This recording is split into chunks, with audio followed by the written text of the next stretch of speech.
ओम शांति। आज हम सुनते हैं बाबा के साकार महावाक्य 11 फरवरी 2025। मुरली का सार है, मीठे बच्चे तुम्हें भगवान पढ़ाते हैं। तुम्हारे पास है ज्ञान रतन, इन्हीं रत्नों का धंधा तुम्हें करना है। तुम यहाँ ज्ञान सीखते हो, भक्ति नहीं। आज बाबा ने प्रश्न पूछा, मनुष्य ड्रामा की किस वंडरफुल नूंद को भगवान की लीला समझ उसकी बड़ाई करते हैं। उत्तर में बाबा ने कहा, जो जिसमें भावना रखते उन्हें उसका साक्षात्कार हो जाता है। तो समझते हैं ये भगवान ने साक्षात्कार कराया, लेकिन होता तो सब ड्रामा अनुसार है। एक और भगवान की बड़ाई करते, दूसरी ओर सर्वव्यापी कह ग्लानि कर देते हैं। ओम शांति। भगवानुवाच, बच्चों को यह तो समझाया हुआ है कि मनुष्य को व देवता को भगवान नहीं कहा जाता। गाते भी हैं, ब्रह्मा देवताय नमः, विष्णु देवताय नमः, शंकर देवताय नमः, फिर कहा जाता है शिव परमात्माय नमः। यह भी तुम जानते हो, शिव को अपना शरीर नहीं है। मूल वतन में शिव बाबा और सालिग्राम रहते हैं। बच्चे जानते हैं कि अभी हम आत्माओं को बाप पढ़ा रहे हैं, और जो भी सत्संग है वास्तव में वह कोई सत का संग है नहीं। बाबा कहते वह तो माया का संग है। वहाँ ऐसे कोई नहीं समझेंगे कि हमको भगवान पढ़ाते हैं। गीता भी सुनेंगे तो श्री कृष्ण भगवानुवाच समझेंगे।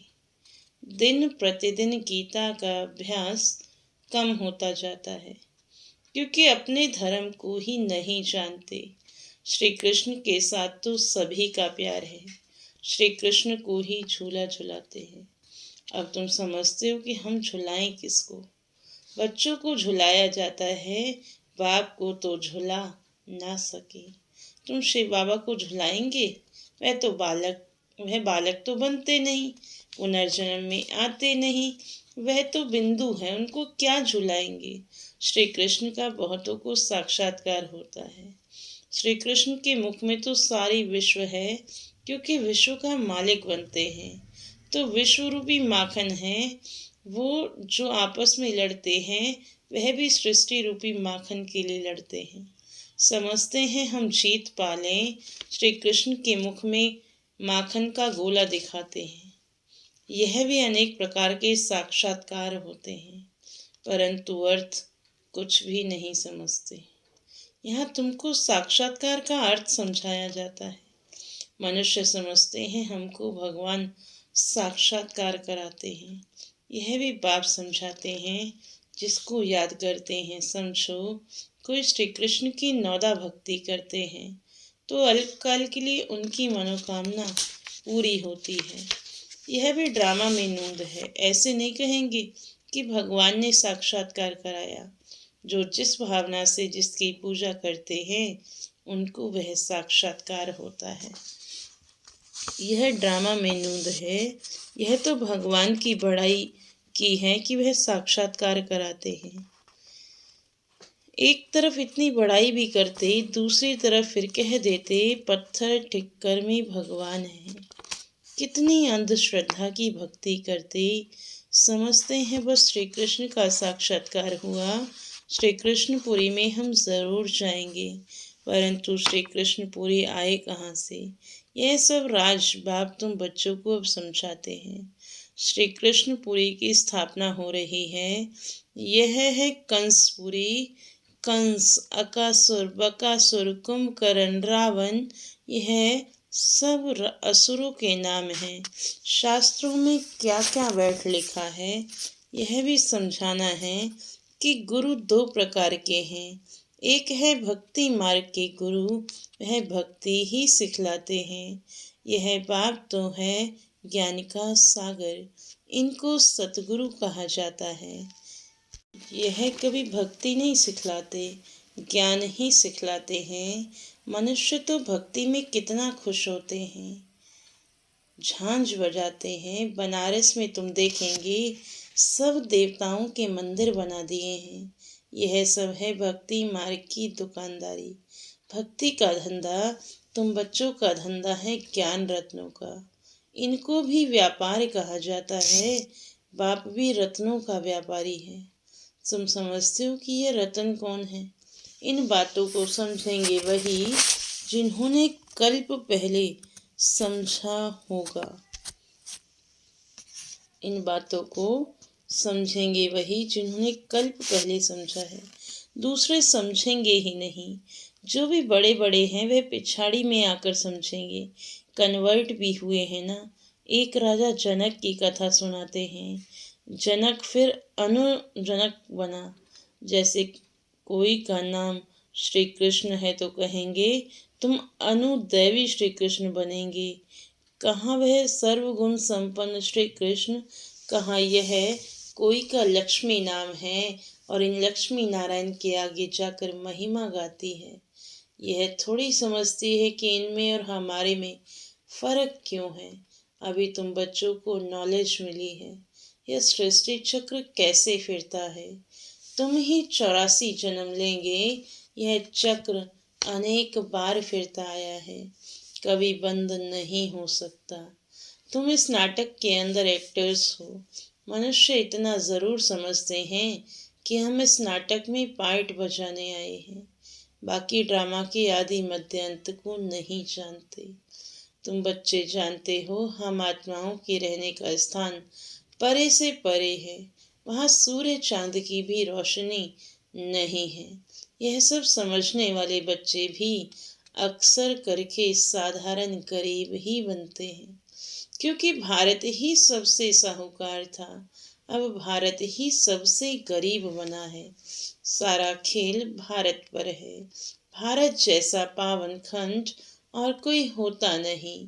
पावन दुनिया में पावन खंड होता है और कोई खंड वहाँ होता ही नहीं। बाबा ने समझाया है यह सारी दुनिया एक बेहद का आइलैंड है। जैसे लंका टापू है ना, दिखाते हैं रावण लंका में रहता था। अभी तुम समझते हो रावण का राज्य तो सारी बेहद की लंका पर है। यह सारी सृष्टि समुद्र पर खड़ी है। यह टापू है, इस पर रावण का राज्य है। यह सब सीताएं रावण की जेल में हैं। उन्होंने तो हद की कथाएं बना दी हैं। है ये सारी बेहद की बात। बेहद का नाटक है, उसमें ही फिर छोटे छोटे नाटक बैठ बनाए। यह बाइस्कोप आदि भी अभी बने हैं, तो बाप को भी समझाने में सहज होता है। बेहद का सारा ड्रामा तुम बच्चों की बुद्धि में है। मूल वतन सूक्ष्म वतन और किसकी बुद्धि में हो ना सके। तुम जानते हो कि हम आत्माएं मूल वतन की रहवासी हैं। देवताएं हैं सूक्ष्म वतनवासी, उनको फरिश्ता भी कहते हैं। वहाँ हड्डी मांस का पिंजरा होता नहीं। यह सूक्ष्म वतन का पार्ट भी थोड़े समय के लिए है। अभी तुम बाबा कहते अभी तुम आते जाते हो, फिर कभी नहीं जाएंगे। तुम आत्माएं जब मूल वतन से आती हो तो वाया सूक्ष्म वतन नहीं आती हो, सीधी आती हो। अभी वाया सूक्ष्म वतन जाती हो। अभी सूक्ष्म वतन का पार्ट है। यह सब राज बच्चों को समझाते हैं। बाप जानते हैं कि हम आत्माओं को समझा रहे हैं। साधु संत आदि कोई भी इन बातों को नहीं जानते हैं। वह कभी ऐसी बातें कर न सकें। बाप ही बच्चों से बात करते हैं। ऑर्गन्स बगैर तो बात कर न सकें। कहते हैं मैं शरीर का आधार ले तुम बच्चों को पढ़ाता हूँ। तुम आत्माओं की दृष्टि भी बाप की तरफ चली जाती है। यह है सब नई बातें। निराकार बाप, उनका नाम है शिव बाबा। तुम आत्माओं का नाम तो आत्मा ही है। तुम्हारे शरीर के नाम बदलते हैं। मनुष्य कहते हैं परमात्मा नाम रूप से न्यारा है, परंतु नाम तो शिव कहते हैं ना। शिव की पूजा भी करते हैं। समझते एक हैं, करते दूसरा है। अभी तुम बाप के नाम रूप देश काल को भी समझ गए हो। तुम जानते हो कोई भी चीज नाम रूप के बगैर नहीं हो सकती। यह भी बड़ी सूक्ष्म समझने की बात है। बाप समझाते हैं गायन भी है। सेकंड में जीवन मुक्ति अर्थात मनुष्य नर से नारायण बन सकते हैं, जबकि बाप हेवनली गॉड फादर है। हम उनके बच्चे बने हैं तो स्वर्ग के मालिक ठहरे, परंतु यह भी समझते नहीं हैं। बाबा कहते बच्चे, तुम्हारी एम ऑब्जेक्ट ही यह है, नर से नारायण बनना राजयोग है ना। तो कुछ चतुर्भुज का साक्षात्कार होता है। इसे सिद्ध है विष्णुपुरी के हम मालिक बनने वाले हैं। तुमको मालूम है स्वर्ग में भी लक्ष्मी नारायण के तखत के पिछाड़ी विष्णु का चित्र रखते हैं, अर्थात विष्णुपुरी में इन्हों का राज्य है। यह लक्ष्मी नारायण विष्णुपुरी के मालिक हैं। वह है श्री कृष्णपुरी और यह है कंसपुरी। ड्रामा अनुसार यह भी नाम रखे हुए हैं। बाप समझाते हैं मेरा रूप बहुत सूक्ष्म है, कोई भी जान नहीं सकते। कहते हैं कि आत्मा एक स्टार है, परंतु फिर लिंग बना देते, नहीं तो पूजा कैसे हो। रुद्र यज्ञ रचते हैं तो अंगूठे मिसल सालिग्राम बनाते हैं।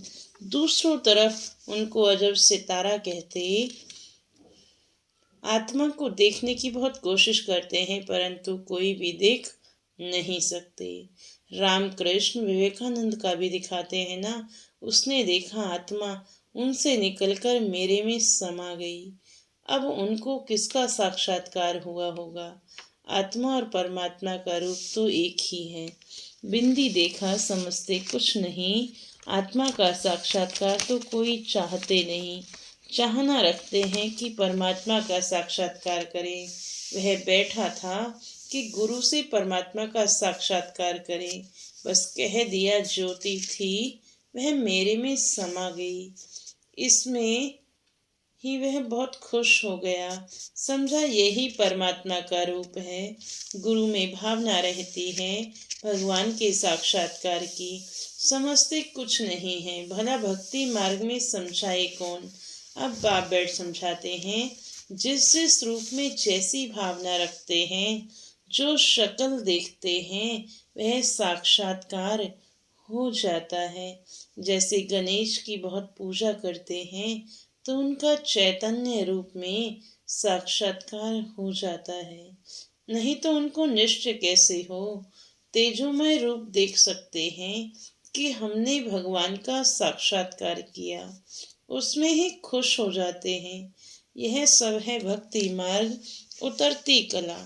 पहला जन्म अच्छा होता है, फिर कमती होते होते अंत आ जाता है। बच्चे ही इन बातों को समझते हैं। जिनको कल्प पहले ज्ञान समझाया है, उनको ही अब समझा रहे हैं। कल्प पहले वाले ही आएंगे, बाकी औरों का तो धर्म ही अलग है। बाप समझाते हैं एक एक चित्र में भगवानुवाच लिख दो, बड़ा युक्ति से समझाना होता है। भगवानुवाच है ना, यादव कौरव और पांडव क्या करत भय, उसका यह चित्र है। पूछो तुम बताओ अपने बाप को जानते हो? नहीं जानते हो तो गोया बाप से प्रीत नहीं है ना, तो विपरीत बुद्धि ठहरे। बाप से प्रीत नहीं तो विनाश हो जाएंगे। प्रीत बुद्धि विजयंती सत्यमेव जयते, इनका अर्थ भी ठीक है। बाप की याद ही नहीं तो विजय पा नहीं सकते। अभी तुम सिद्ध कर बतलाते हो। गीता शिव भगवान ने सुनाई है, उसने ही राजयोग सिखाया ब्रह्मा के द्वारा। यह तो श्री कृष्ण भगवान की गीता समझकर कसम उठाते हैं। उनसे पूछना चाहिए, श्री कृष्ण को हाजिर नाजिर जानना चाहिए। वह भगवान को कहते हैं, ईश्वर को हाजिर नाजिर जान, सच बोलो। रोला हो गया ना तो कसम भी झूठी हो जाता। सर्विस करने वाले बच्चों को गुप्त नशा रहना चाहिए। नशे से समझाएंगी तो सफलता होगी। तुम्हारी यह पढ़ाई भी गुप्त है, पढ़ाने वाला भी गुप्त है। तुम जानते हो कि हम नई दुनिया में जाकर यह बनेंगे। ये दुनिया स्थापन होती है महाभारत लड़ाई के बाद। बच्चों को अब नॉलेज मिली है, वह भी नंबरवार धारण करते हैं, योग में भी नंबरवार रहते हैं। यह भी जांच रखनी चाहिए कि हम कितना याद में रहते हैं। बाबा कहते, यह भी तुम्हारा पुरुषार्थ भविष्य 21 जन्मों के लिए हो जाएगा। अभी फेल हुए तो कल कल्पांतर फेल होते जाएंगे, ऊंच पद पा नहीं सकेंगे। पुरुषार्थ करना चाहिए ऊंच पद पाने का। ऐसे भी कई सेंटर्स पर आते हैं जो विकार में जाते रहते और फिर सेंटर पर आते रहते हैं। समझते हैं ईश्वर तो सब कुछ देखता है, जानता है। अब बाप को क्या पड़ी जो यह बैठ देखेगा। तुम झूठ बोलेंगे, विकर्म करेंगे तो अपना ही नुकसान करेंगे। यह तो तुम भी समझते हो, काला मुंह करता हूँ तो ऊंच पद पा नहीं सकूंगा। सो बाप ने जाना तो भी बात तो एक ही हुई ना। उनको क्या दरकार पड़ी अपनी दिल खानी चाहिए। मैं ऐसा कर्म करने से दुर्गति को पाऊंगा। बाबा क्यों बतावे, हाँ ड्रामा में है तो बतलाते भी हैं। बाबा से छिपाना गोया अपना ही सत्यानाश करना। पावन बनने के लिए बाप को याद करना है। तुमको यही फुरना रहना चाहिए कि हम अच्छी रीति पढ़कर ऊंच पद पावें। कोई मरा व जिया, उनका फुरना नहीं। फिक्र रखना है कि बाप से वर्षा कैसे लेवे, तो किसको भी थोड़े में समझाना है। अच्छा, मीठे मीठे सिकिलरे बच्चों प्रति माता पिता बाप दादा का याद प्यार और गुड मॉर्निंग। रूहानी बाप की रूहानी बच्चों को नमस्ते। हम रूहानी बच्चों की रूहानी बाप को नमस्ते नमस्ते। शुक्रिया बाबा, शुक्रिया। धारणा के लिए मुख्य सार। पहली पॉइंट, गुप्त नशे में रहकर सर्विस करनी है। ऐसा कोई कर्म नहीं करना है जो दिल अंदर खाती रहे। अपनी जांच करनी है कि हम कितना याद में रहते हैं। दूसरे पॉइंट में बाबा ने कहा, सदा यही फिक्र रहे कि हम अच्छी रीति पढ़कर ऊंच पद पाएं। कोई भी विकर्म करके, झूठ बोलकर अपना नुकसान नहीं करना है। आज का वरदान है, मन मनाभव के महामंत्र द्वारा सर्व दुखों से पार रहने वाले सदा सुख स्वरूप भव। जब किसी भी प्रकार का दुख आए तो मंत्र ले लो, जिससे दुख भाग जाएगा। स्वप्न में भी जरा भी दुख का अनुभव ना हो। तन बीमार हो जाए, धन नीचे ऊपर हो जाए, कुछ भी हो, लेकिन दुख की लहर अंदर नहीं आनी चाहिए। जैसे सागर में लहरें आती हैं और चली जाती हैं, लेकिन उन लहरों में लहराना आता है, वे उसमें सुख का अनुभव करते हैं। लहर को जंप देकर ऐसे क्रॉस करते हैं जैसे खेल कर रहे हैं। तो सागर के बच्चे सुख स्वरूप हो, दुख की भी लहर भी ना आए। आज का स्लोगन है, हर संकल्प में दृढ़ता की विशेषता को प्रैक्टिकल में लाओ तो प्रत्यक्षता हो जाएगी। हर संकल्प में दृढ़ता की विशेषता को प्रैक्टिकल में लाओ तो प्रत्यक्षता हो जाएगी। आज का व्यक्ति इशारा है, स्व उन्नति में, सेवा की उन्नति में एक ने कहा, दूसरे ने हाँ जी किया। ऐसी सदा एकता और दृढ़ता से बढ़ते चलो। जैसे दादियों की एकता और दृढ़ता का संगठन पक्का है, ऐसे आदि सेवा के रत्नों का संगठन पक्का हो। इसकी बहुत बहुत आवश्यकता है। ओम शांति, ओम शांति, ओम शांति।